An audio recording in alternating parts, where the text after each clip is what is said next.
Hola, amigos. My name is Via, and welcome to La Carnival Novela.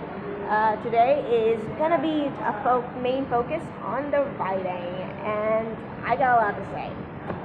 First off, the 7-book story is going to be a 9-book.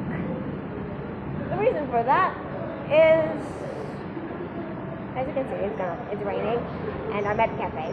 So pardon the noise, and pardon the fact that I'm using my phone to record. But what was I? Right.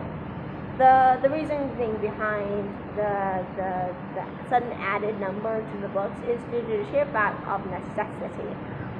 Because I don't think you can write a revolution story within such a short time frame if you want it to be complex. I get Hunger Games was able to do it in a trilogy, but the what happens after bit was a little bit not as good, because writing revolution stories is a very very hard, and even then, you know the capitalists, I guess you can call them. I'm not sure what they're called, but the people from the capital, only 2 or 3 of them actually joined the rebellion side, and even then they were treated in such poor conditions and everything, which makes sense. But what happens is that in this book series, it's not just 3 individuals, because I doubt it's just 3. There have to be at least more, right? How many people who went into the Hunger Games actually met the capital, the people, citizens of the capital, and actually bonded with them? I doubt they were just professional. Some of them might have become friends. I mean, there shouldn't be just one Effie. There has to be more, right? So naturally, I feel like they could have done better with that. I believe Stephanie Meyer. I think that's her name, Stephanie Meyer. Or maybe I'm getting the wrong author. But I think the author could have written that a little better. So what happens in the novels is that there's a civil war within the capital, I guess to say, within Israel, within the Vampire Empire. There's a complete civil unrest, I guess, where some vampires don't agree with how Nikali is doing it. Some don't just doesn't want a warmonger to be ruling them. After all, he's conquering kingdoms left, right, center. While he isn't doing it outright with wars after wars after wars, he's still conquering people, and he rules his empire with an iron fist. So there's gonna be an assassination attempt. There's gonna be people who are gonna rebel. There's gonna be all of that. So I'm gonna have to write that. I gotta write that side of the story, the civil unrest, and there's also the witches side. There's also the backstory. You have the humans side. This is in the trilogy. We're having only 2 perspectives. We have the witches and the vampires. You kind of get the perspective of the humans, but not as much of a focus point like we are doing with Adele and her plotline. So yeah, we have that.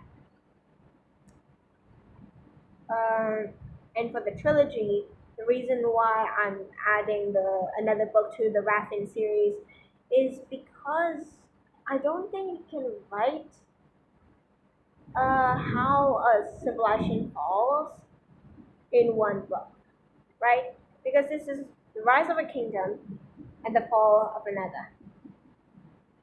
So to do that, you're gonna have to have a lot of words describing it, and on top of that, what happens is basically Spanish Inquisition. We have this world Spanish Inquisition that is made by the emperor's mistress, and it happens right after the mentor dies. And I want people to basically bond with him, I guess, to see his perspective, why he's doing it, to basically go through all of that. But we can't do that in just one book, right? And so he either has to die. So before, when it's just a duology, he either has to die in the end of the first book, or at the beginning, somewhere in the beginning of the second book, and that just wouldn't fit. We would have made big novels in order to make it fit. So it's like, okay, this can't stay as a duology as much as I want it to. So it has to become a trilogy. So that's what it's gonna be.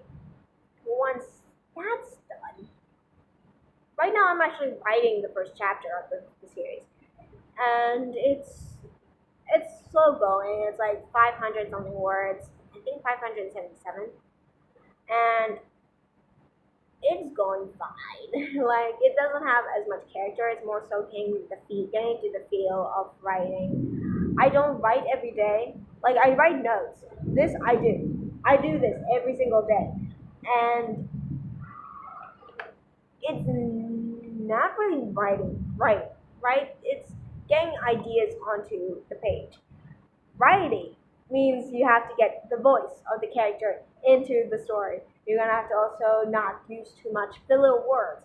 You're gonna have to do world building. You're gonna have to do dialogue. You're gonna have to do descriptions on what the characters look like, which I'm still trying to figure out. By the way, I'm still trying to figure out how to like show what the character looks like. It's not like it so well, but yeah, that's what's going on. I don't think there's anything more I need to update on that front. The I've been getting more ideas recently. One of them is basically a crossover kind of thing going on with.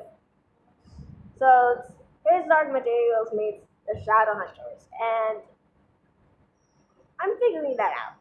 I'm not gonna spill too much details because even then it's on the back burner. It's like more of a, oh, that's a good idea. It's gonna be on the shelf until I pick it up whenever. But yeah, that's that. So I can't think of anything else I want to say, so we're gonna end this now. I need to learn how to stop saying so many times. But yeah, thanks for watching. Please subscribe and like this video. It truly helps me out. Also, comment down below on anything I can do to improve, like maybe stop saying so many times, or you know, maybe some anyway or whatever. You get the idea. But comment down below, and I'll see you next time. So, bye.